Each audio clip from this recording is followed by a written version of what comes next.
Hello and welcome to the final in the 8-part series of webinars on electric vehicles that's been organised by Zero Emissions Byron. I'm Mick O'Regan and it's my great pleasure to be the moderator for the final of our webinar series, which has been a wonderful experience and a great learning curve about electric vehicles. Before we formally get into it though, I'd like to respectfully acknowledge the traditional custodians of the land where I am tonight, and that's in the northeast corner of New South Wales, and the Bundjalung people have looked after this country for a long time. I'd like to pay my respects to elders past, present and emerging. This Zero Emissions Byron webinar series, the EV Revolution, is designed to cover all aspects of EV adoption, from charging, from driving range issues, and also from converting ICE cars into EVs, what that involves, and also looking at other types of electric transport. The aim that we're setting out to achieve is to really encourage people to think about converting to EVs, to reduce their carbon emissions, and of course, to stop using fossil fuels. We'd like from the outset, and as we always have, to acknowledge and thank our sponsors. The principal sponsor of this ZEB series is Bank Australia. Our major sponsor is the NRMA, and our community sponsors are Innova Community Energy, Light Touch Solar and Electrical, and Club Car. We couldn't have done it without you. As I mentioned, this is the 8th in an 8-part series. So this is our final webinar on the EV revolution. Tonight we have two wonderful speakers to conclude our series and to round out our discussions. And they are Tim Washington and Nathan Dunlop. Tim Washington is the founder and director of JetCharge, the largest EV charging infrastructural business in the country. JetCharge is also the co-founder of ChargeFox, the largest EV charging network in Australia.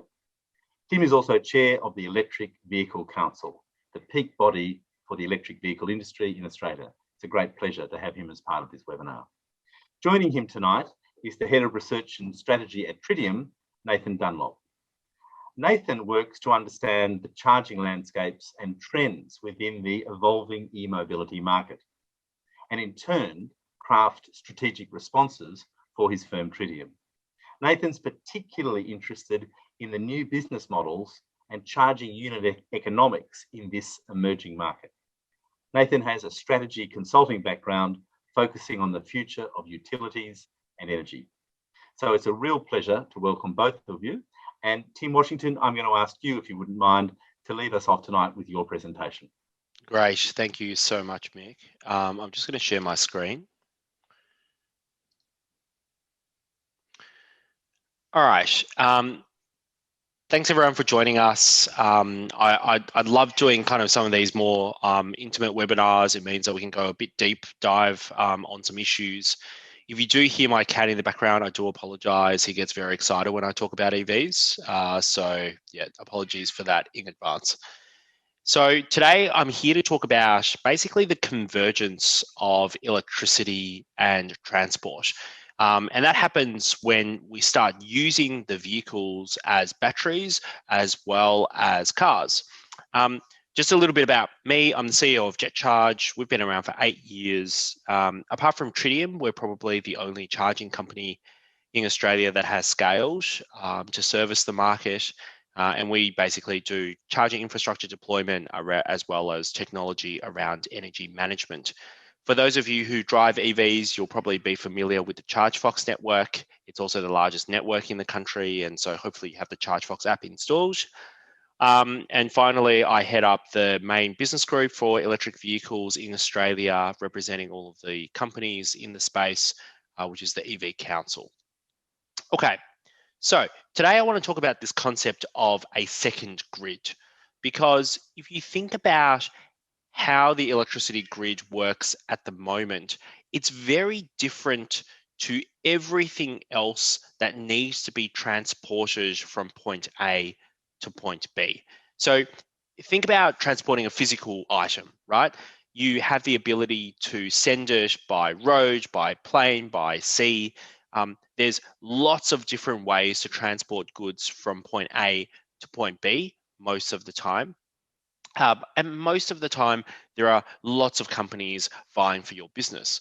What does that mean? We're not always happy with courier services and transport services, but if you think about it, it's actually fairly reliable most of the time and pretty price competitive. The same thing actually happens with digital goods.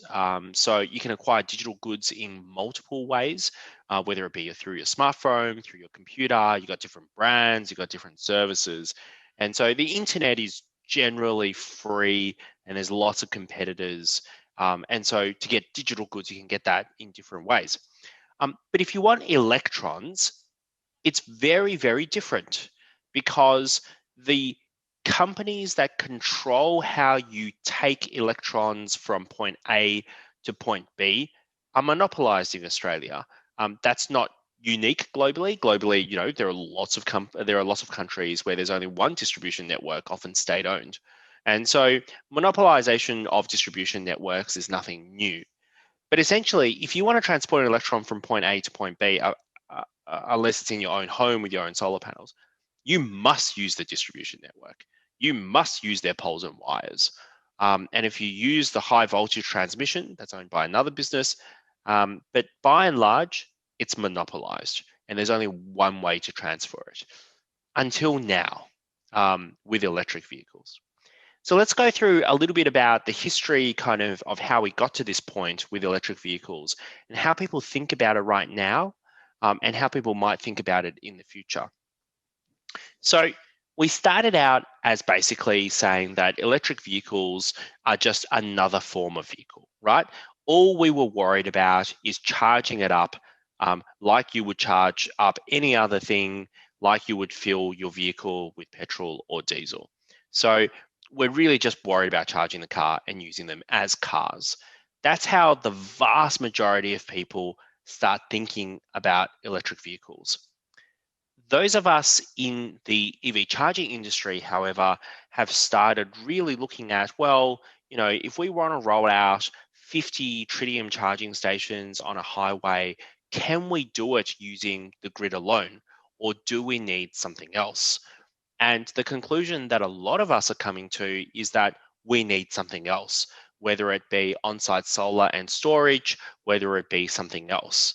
And so basically what you're starting to see then is, okay, there is going to be some convergence between transport and energy, because to deliver the transport outcome, being charging of the vehicle, we must also take into account the energy side of the equation and take that energy into our own hands. So deployment of solar on-site, deployment of battery storage on-site to basically support our EV charging.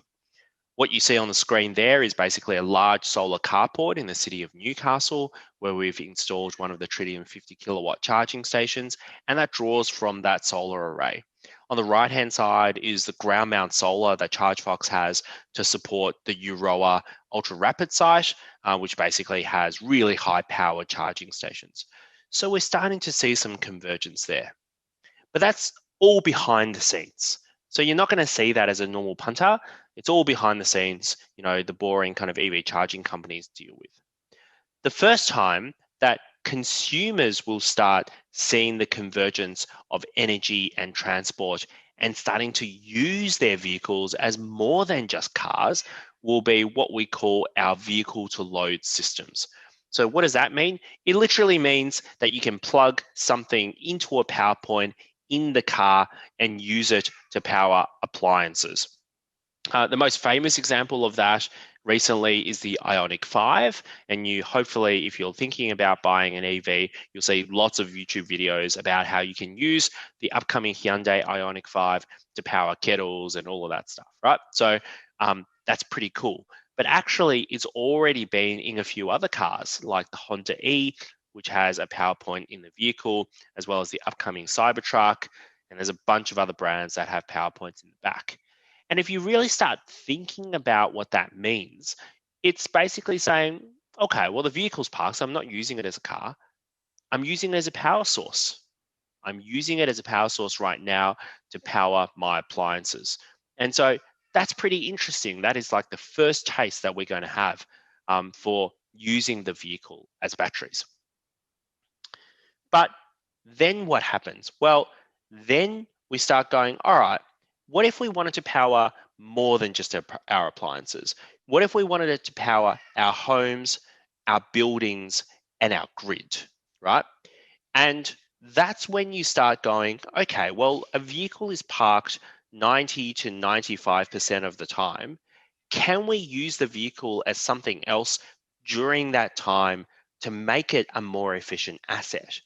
And the answer with electric vehicles capable of bidirectional charging is yes. It turns from one of the most inefficient assets that you have, being that it's not used 90% of the time, to one of the most efficient assets you have, because whenever it's not being used as a vehicle, it's being used as a battery. The photos that you see on the slides right now, basically at the recent Nissan event, where the entire event was powered by the two vehicles that you see on the screen. And so that's a very simple example of how you're able to do things you weren't able to do before unless you had a diesel genset or you had something similar. You could literally drive two vehicles to somewhere and put up an event. That's just one tiny example in all the things that you can do with bidirectional charging. And it started off like every other science experiment globally. Clunky machines, industrial looking, you know the old story of computers. They used to take up a whole room and there's less computing power in that than 1/10 of your smartphone today. So it starts always the same, which is that you're never going to put it in your garage. But where it's going is that it is going to be like any other electrical appliance you have. It looks good, fits in your garage, and allows you to use the vehicle as a battery. And so we've come a long way, but we're really at the start of the bidirectional journey. We are going to go much further than this. So essentially, what is it? I've been talking about the convergence a little bit, but what is it going to actually allow you to do? Quite simply, it allows you to take power out of your vehicle and power a variety of things. Think of it literally like the Tesla Powerwall that you may have at home, but in the shape of a vehicle. And so you're able to access all of that car's capacity, even though you bought it as a vehicle, right? And so that's why V2X is really interesting, because that using it as a battery is what we call a co-benefit. So you didn't buy it to use as a stationary storage battery. You bought it because you want a car.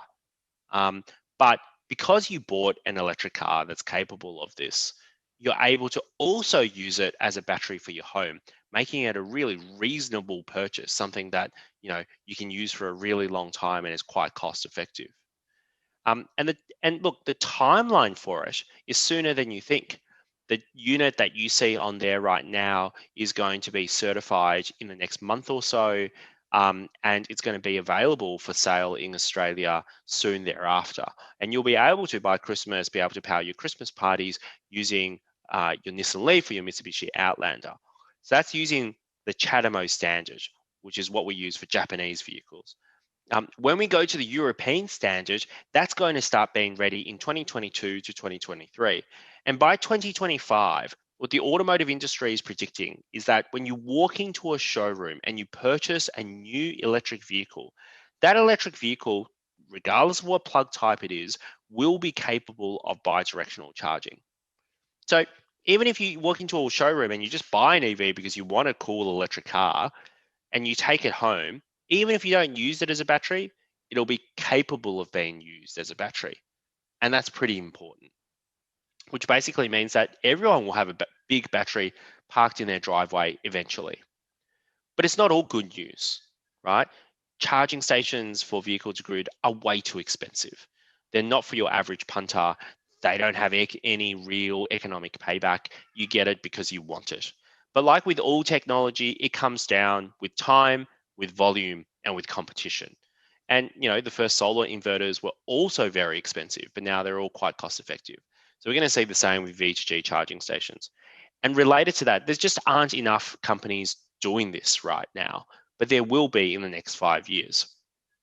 The third is that a lot of these charging stations, there's still a debate as to whether you want to do bidirectional through the vehicle itself or having a charger, dedicated charger on the wall, what we call AC versus DC. So there's a few regulatory challenges to overcome.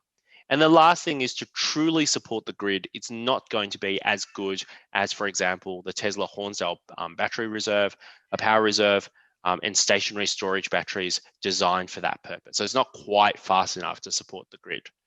So there are a few problems, but by and large, it operates and creates an opportunity that we've never had before, which is the ability for you to be completely independent in the generation and distribution of your electricity. You can generate it via solar and you can distribute it via your car, and you get to drive it as well. You become completely independent, which I'm sure a lot of you will enjoy.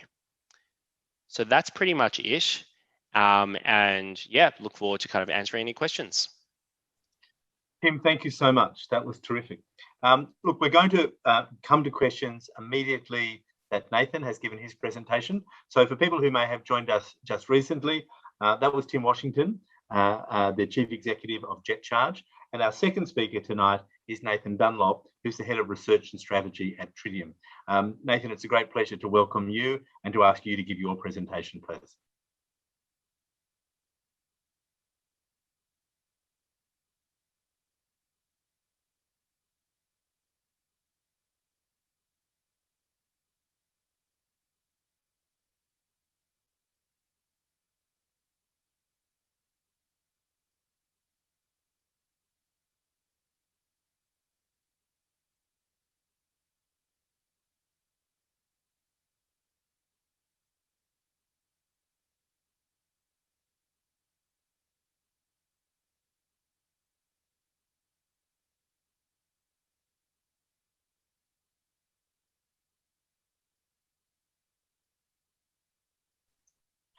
Tim, I'm just going to come in for a moment. I think there may be a problem with the sound. I'm just going to... Can you hear me now?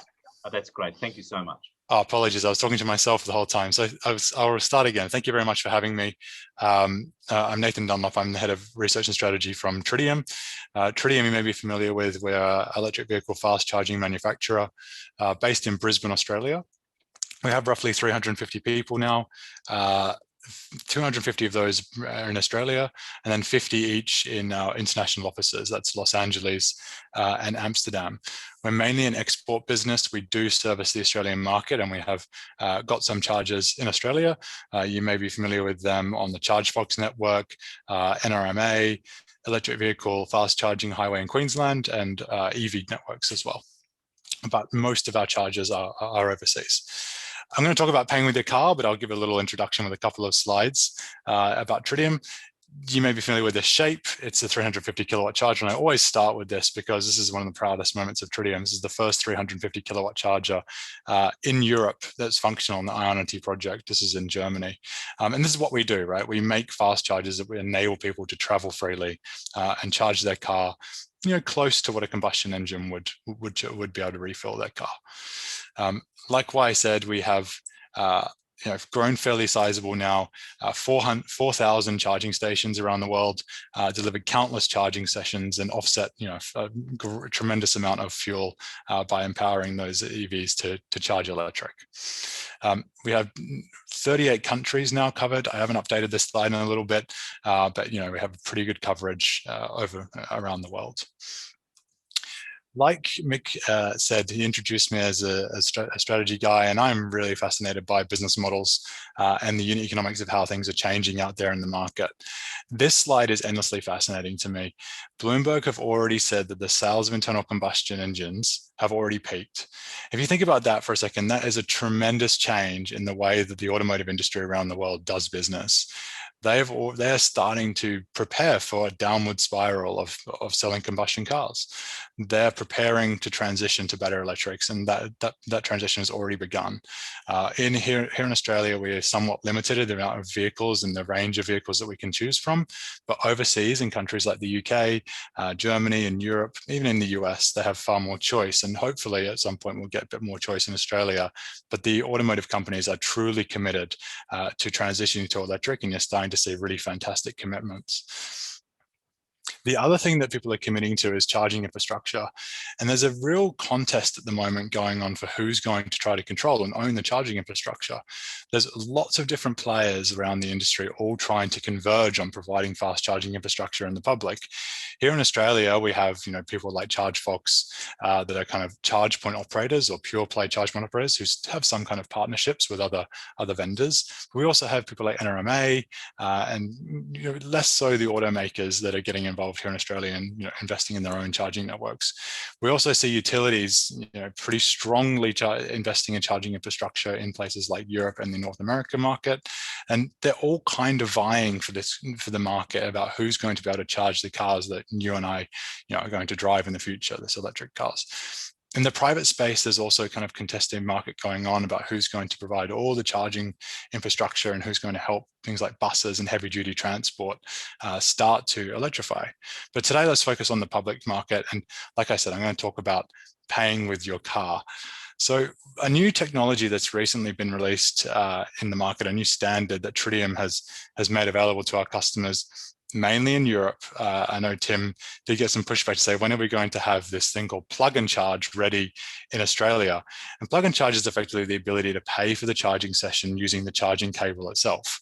So what happens is you plug the car in, it identifies you, it identifies the vehicle and the owner, and it will validate the certificate that's kind of held on the car itself.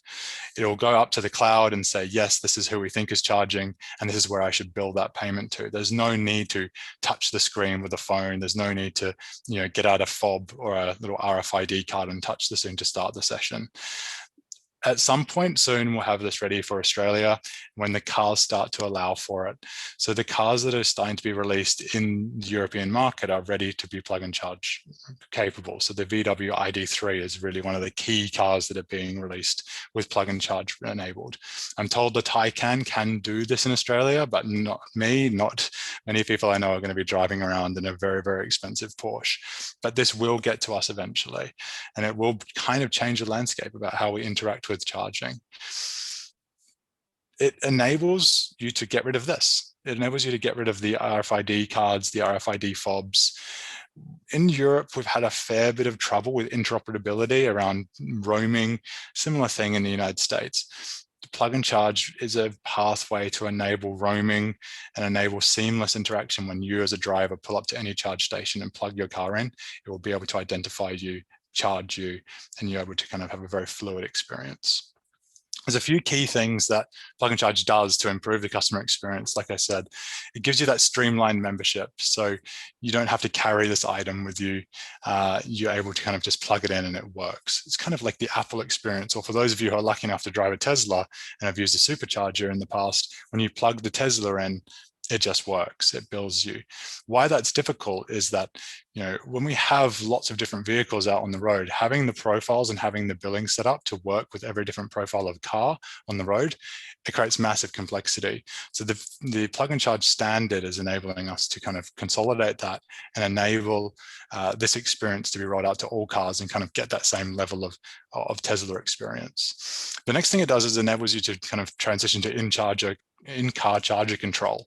And if you may have seen this in a Tesla, you can kind of see the information around what's happening on the charger while you're inside the vehicle. This opens up a fair bit of opportunity, which I'll speak about shortly. The next thing is improved data security. So there has been some issues previously in this industry around security of RFID chips. Some kind of cloning has happened in the past. Things have been tightened up significantly, and a lot of work has been done by the industry to ensure that security is paramount.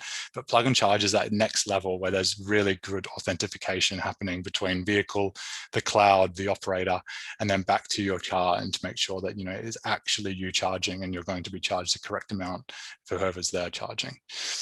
As mentioned, enhanced roaming across different networks is viable in plug and charge, able to carry that identification with you wherever you are, and it's kind of recognized by any charging network out there. So from the driver, this experience is wonderful.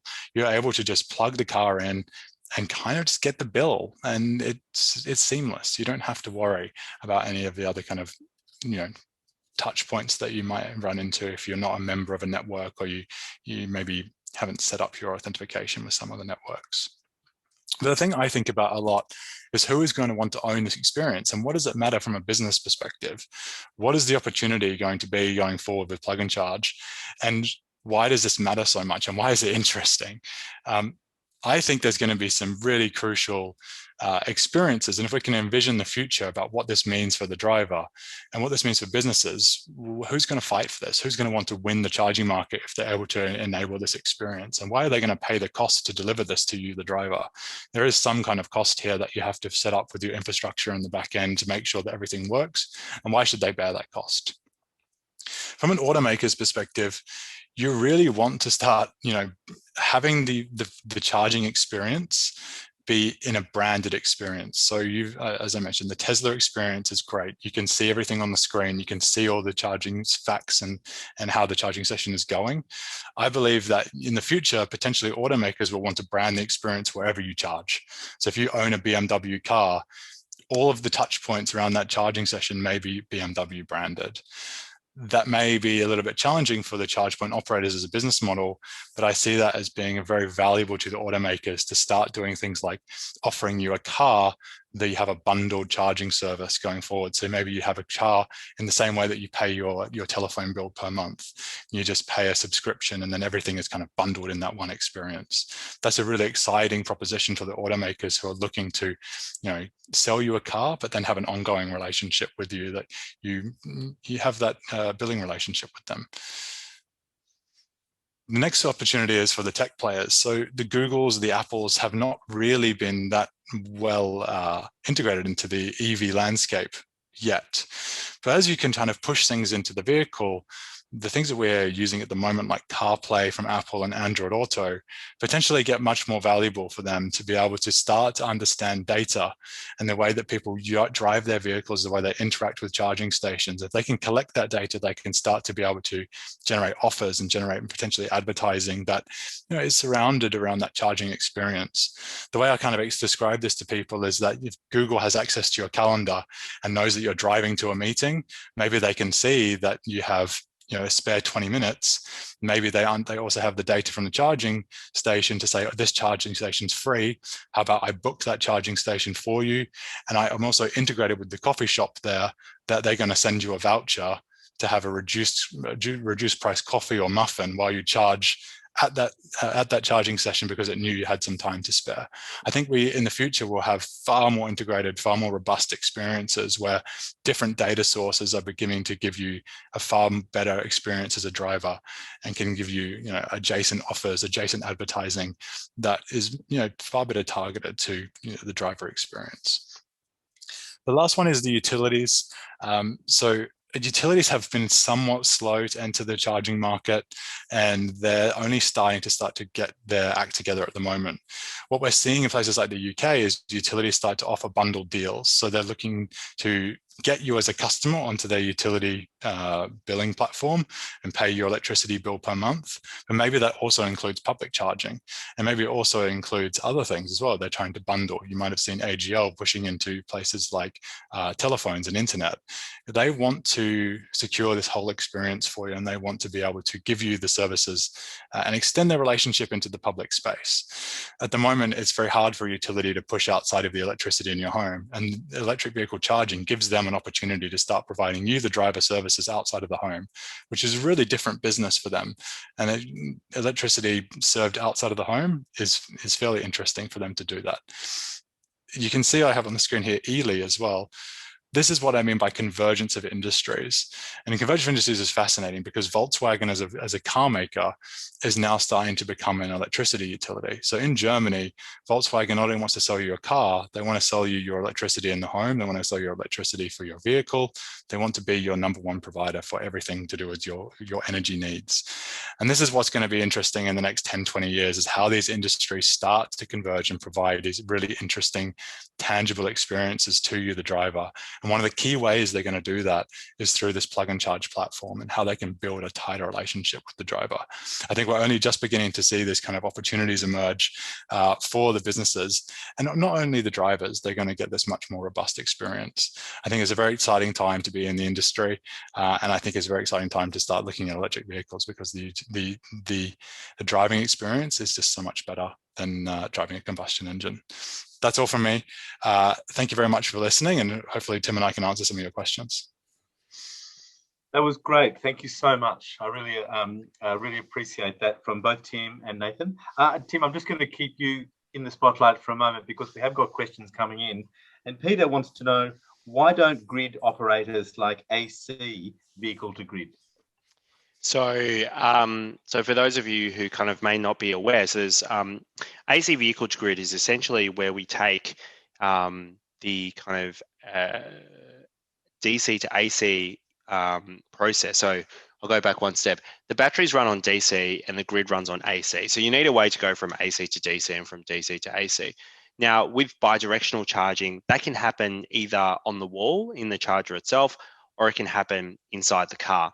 If it happens inside the car, it is far more cost effective for consumers to access vehicle to grid, right? Because car makers have more buying power than you. They can purchase, millions of units, get that component really, really cheap.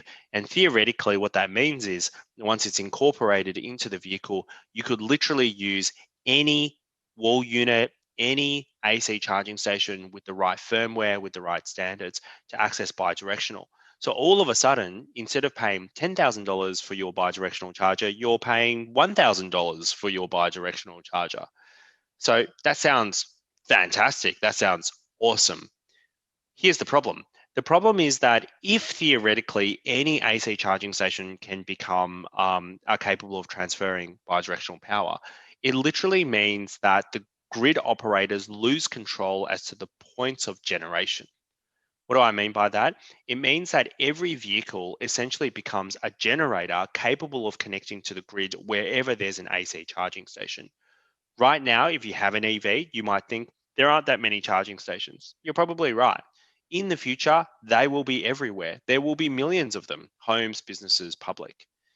It probably will be a nightmare for the grid operator if every EV on the road is capable of bidirectional and every charging station is capable of operating as a load center. So anytime you go to a supermarket, you go to a business, you go to a home, you can plug it in and it can act as a generator, which basically means it can pump power back into the grid when they're not expecting it.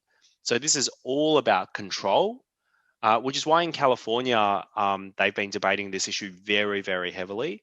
And as far as I'm aware, they've put a stop to it for now until they can get their heads around the technical standards.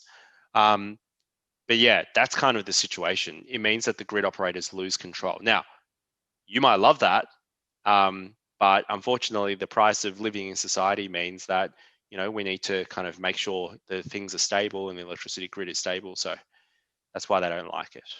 Right. Okay. Now, I want to reassure Nathan at any point, Nathan, that you feel like you want to add to what Tim has said, please feel free. Peter Kilby's asked another question, a follow-up. Can current electric vehicles be upgraded to support plug and charge? Yes. So it's going to be a process because there's a lot of electric vehicles that have been sold currently. And the anticipation is that lots of charging stations in the future will want to be able to provide plug and charge services. It's not entirely clear the process that automakers are going to take to retrofit plug and charge capability into the vehicles. We anticipate they will. It may take some time, but at the moment, it's largely a new car phenomenon only. So it's kind of, you have to have these certificates embedded into the vehicle using a piece of technology that then identifies you in the cloud, that enables you to be able to set up these profiles that let you charge. So we anticipate that, yes, in the future, there will be retrofits possible, kind of the same way that Tesla has retrofitted CCS chargers into some vehicles in Europe. But it's not clear yet exactly how much they're prioritizing that and what the timelines would be.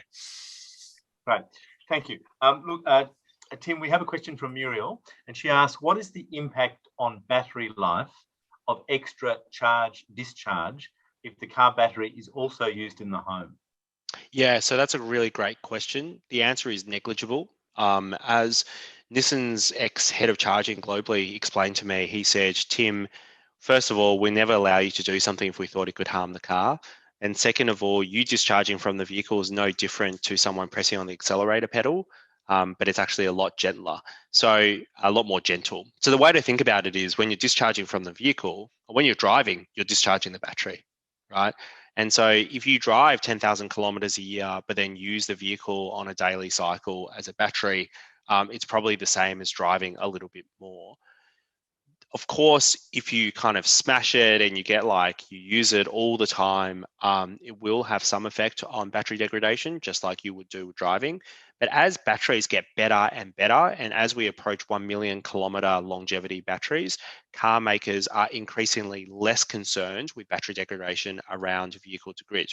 I will say this though, that we're in the very early days, which means that companies like Nissan have policies around how you can cycle your batteries. So they say you can't do more than 10 kilowatts discharge, even though the CHAdeMO protocol, so the plug protocol, allows up to 50 kilowatts. They say you can't do more than 10 kilowatts, and you can only do one full discharge cycle per day, which is more than enough for most people. But if you do that, then bidirectional charging has no effect on battery warranty, which I think is pretty cool. Yeah. Okay. Thank you. Nathan, you may have a comment on that, but I also want to ask you a separate question that's come in. And this is going away to move from technology to the kind of practical realities of being a car owner. If a vehicle, an EV, has a built-in charge approval, what happens if the vehicle is stolen? And can it be deactivated from afar? Yes, so there's lots of work that has to be done to really get the plug and charge system to be very robust in market. What's happened at the moment is there's a few players in the ecosystem that are enabling this technology, and one of the key ones is named Hubject. They're a vendor in Europe who provide these certificate validation services. So if your car is stolen, you do have to kind of disable those certificates. The process for how that works is different for each car, but when you actually set up these certificates on your vehicle and you engage these profiles, it'll be kind of like a credit card. You have to then say, okay, my vehicle has been stolen, or this profile now is no longer eligible, and there'll be mechanisms to do that, whether that's through an app or a customer support kind of hotline. Think about it as exactly the same thing as a credit card. And the thing I didn't touch on in the presentation is, if your car is eligible to make charge payments, is it eligible to make other payments too? So the way I've kind of spoken about that previously is, could you go through the McDonald's drive-through and charge your meal to your car? And that's perfectly viable. Maybe that's exactly the way it will be. You'll get your bill at the end of the month and it will be exactly the same thing as a credit card. There is some kind of financial obligations around that, but if you're treating your car exactly like a financial instrument, then there will be definitely consumer protections to make sure that you can't be hurt if anything is stolen. Right. So another question's come in about vehicle to home and vehicle to grid, and the question is, has that already been done in Japan, and how have the Japanese, if so, how have they achieved that?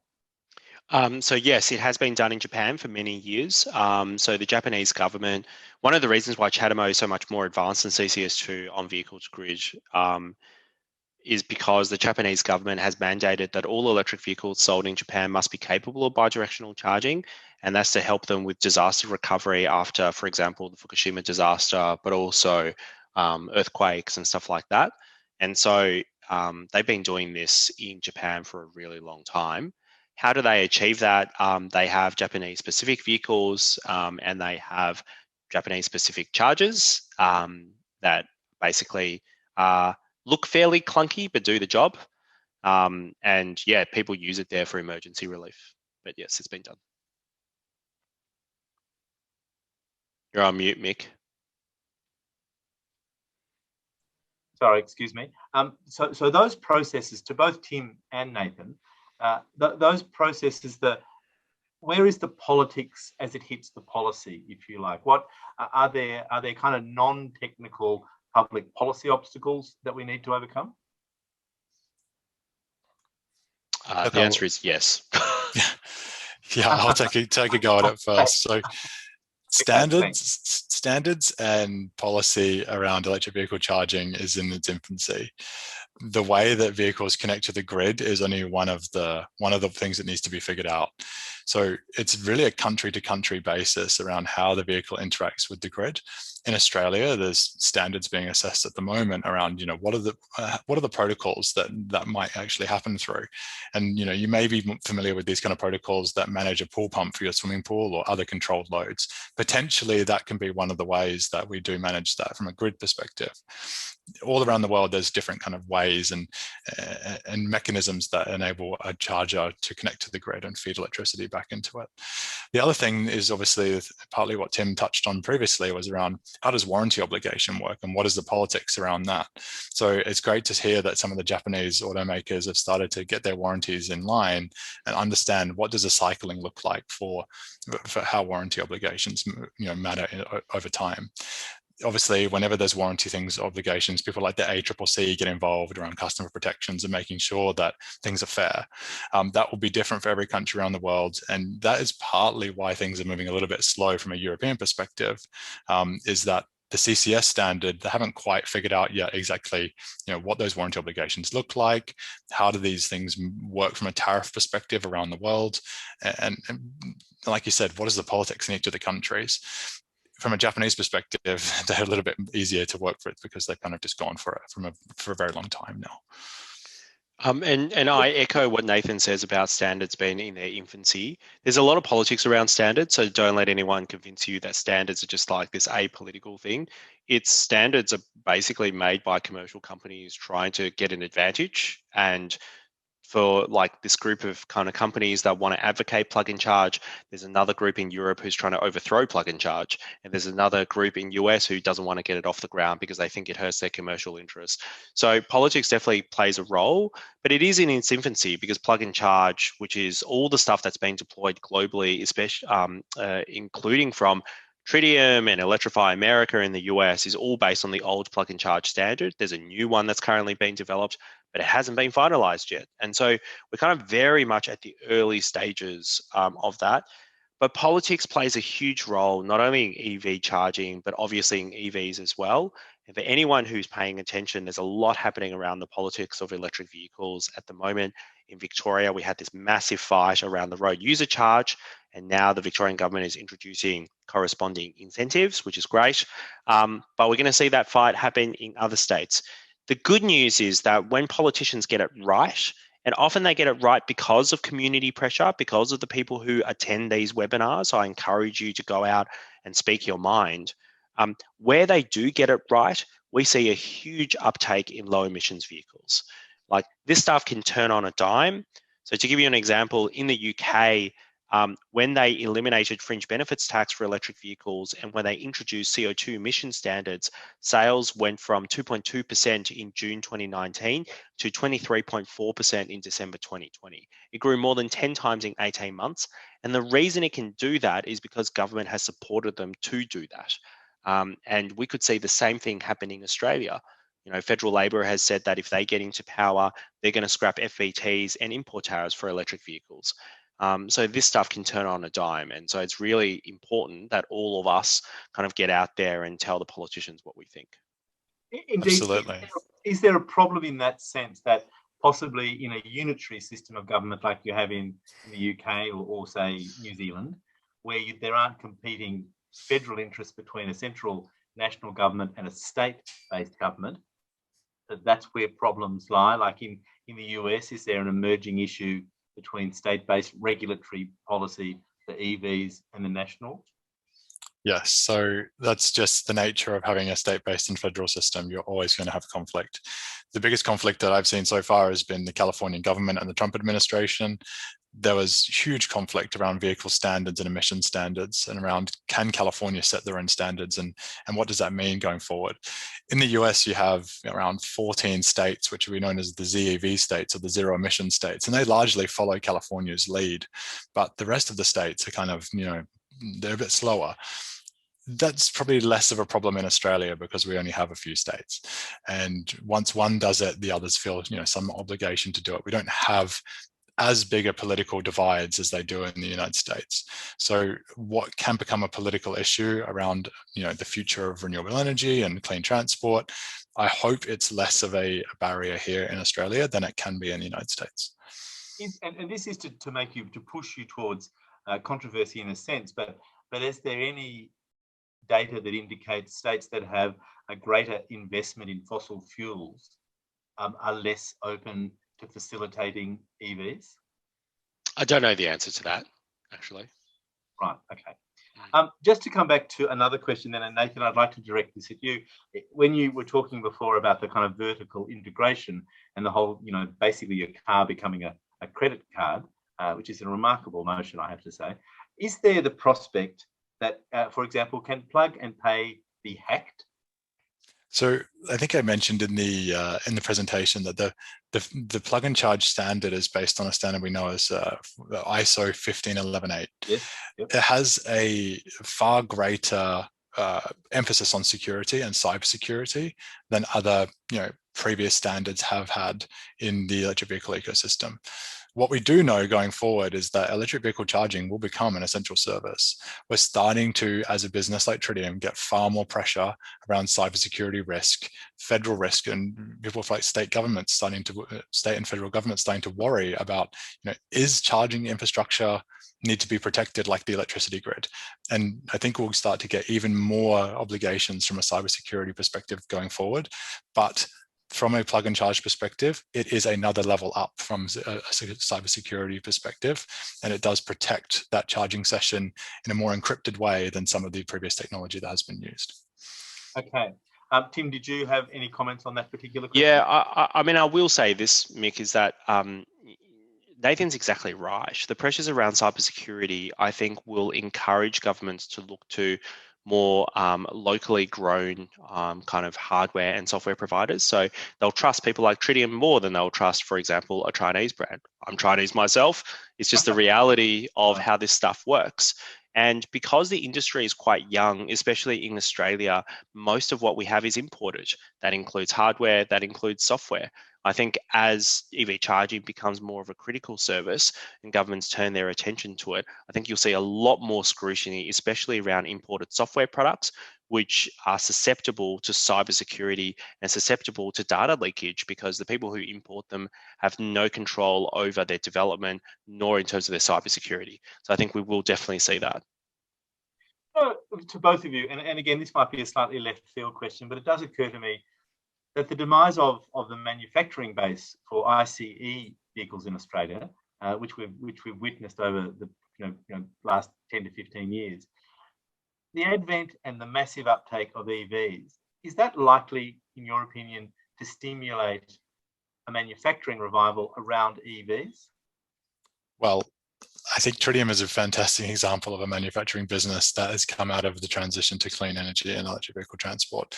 Like I said, we have 250 employees here based in Brisbane. That just wouldn't be a thing if we didn't have electric vehicles. But what I would like to do is turn it to Tim, because I know the Electric Vehicle Council has done some brilliant work on understanding what are the supply chain areas that Australia could potentially be a world leader.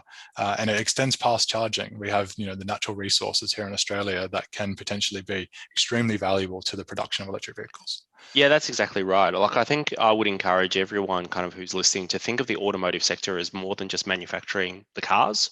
There's just so much around electric vehicles that make up the automotive supply chain, including charging, including natural minerals, including battery manufacturing, recycling, software and firmware. That is the new automotive world.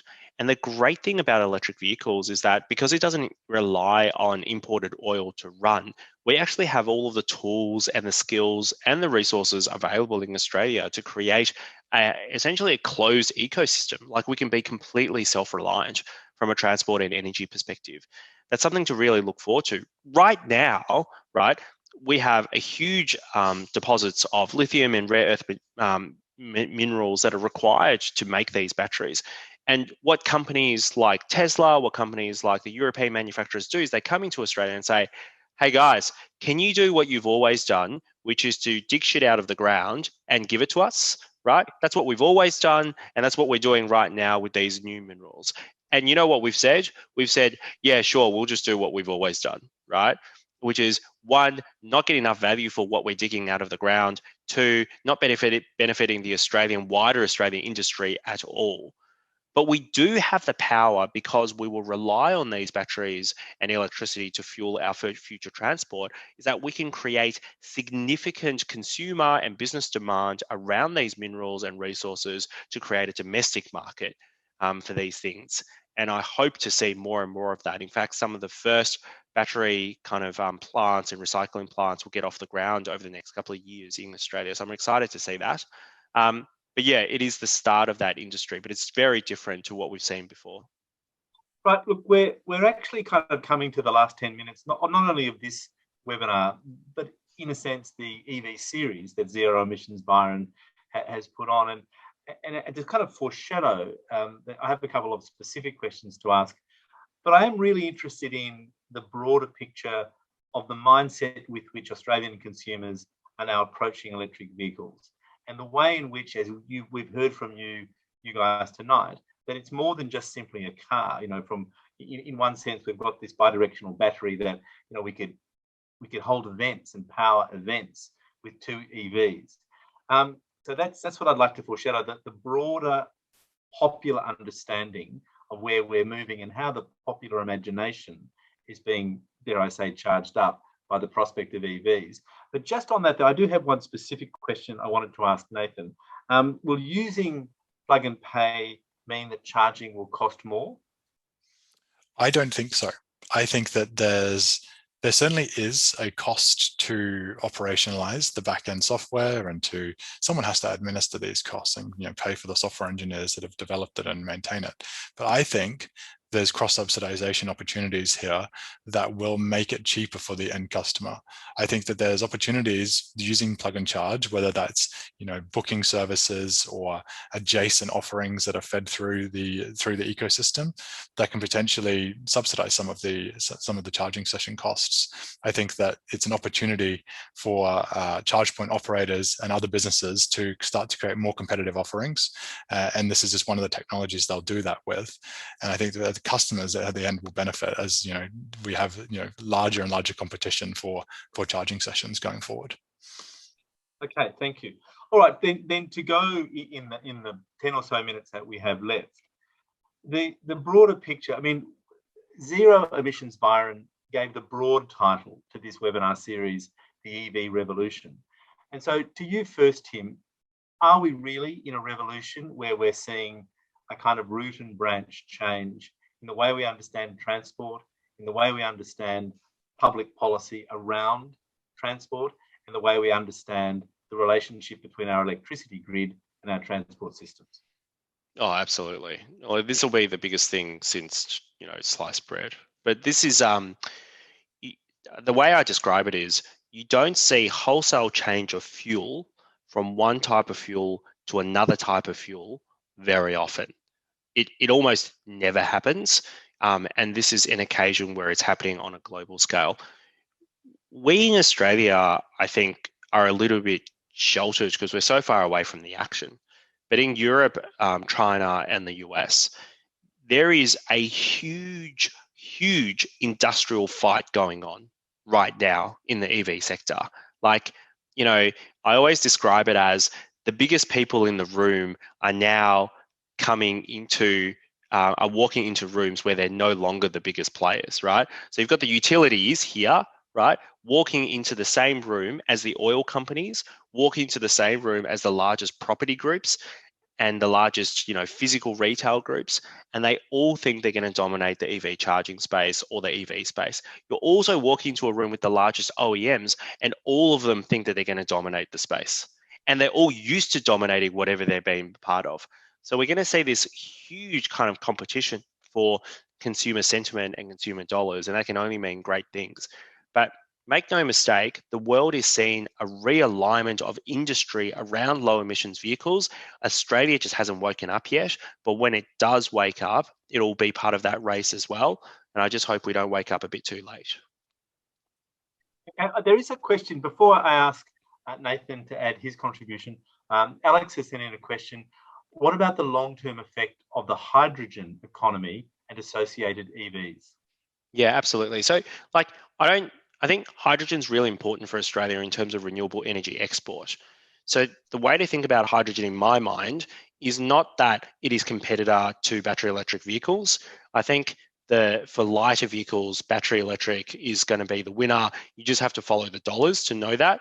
All of the people who are promoting a hydrogen economy are fossil fuel companies who are scared shitless of seeing basically the democratization of fueling. Like, they are scared because it threatens their business model. Hydrogen does not. Hydrogen requires centralized fueling standards, right? But it is important for Australia to be able to export renewable energy. And that might be done via a large DC cable to Southeast Asia, or it could be done through hydrogen. But it's not purely a transport story. For larger things, planes, ferries, trains, stuff like that, I think hydrogen definitely has a role to play. And long haul trucks, maybe. But definitely there's going to be very little overlap now between battery electric and hydrogen, in my view. Thank you very much, Tim. Nathan, if you have a comment on that particular question, that's fantastic. But I would ask you to put your beret and your raised fist on now and talk about the revolution. Obviously for Tritium, you're on the the advanced guard, as they say, of these revolutionary changes. So if you want to add to Tim's question, that's great. That's great. But I'd love to hear your broader picture of where we are, where we're going, and why it's so important. I can only reiterate what Tim mentioned around this is the largest kind of modal shift we have in our lifetimes. I mean, from a business perspective, there's nothing more exciting than all the biggest industries in the world converging on one topic. And like Tim said, it's everyone thinks they're going to win. And everyone is deploying massive amounts of capital at the moment into this industry.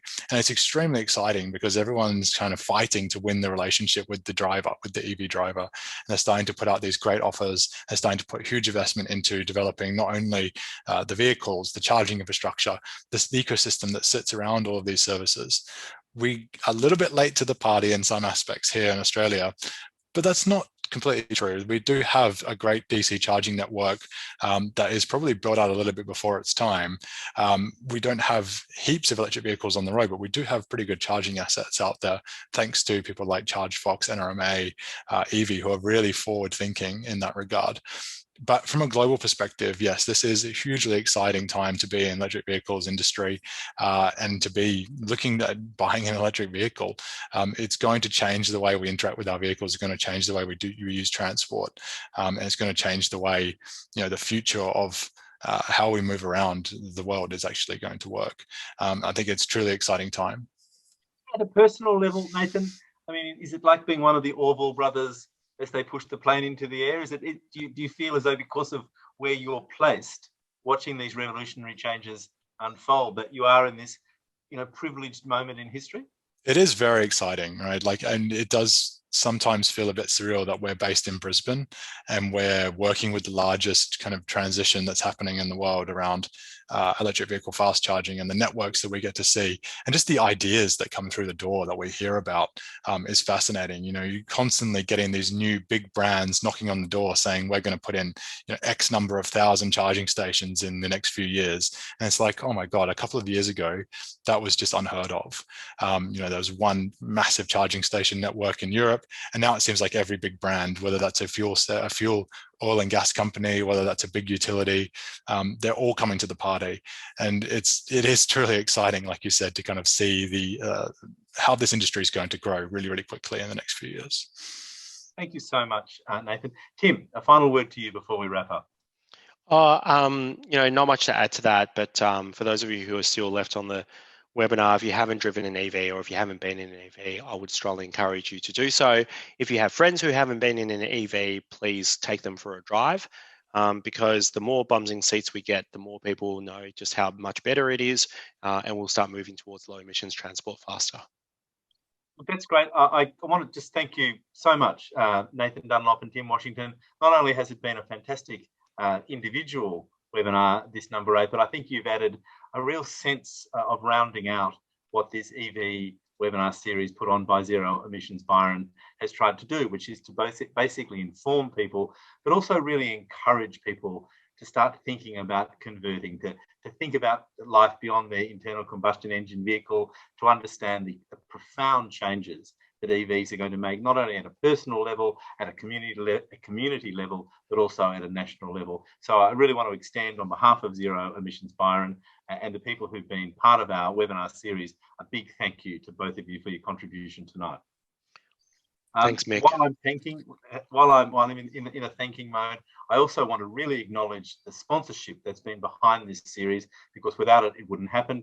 Our principal sponsor, Bank Australia, thank you. Our major sponsor, NRMA, similarly, and also very much our community sponsors, Anova Community Energy, Light Touch Solar and Electrical, and Club Car.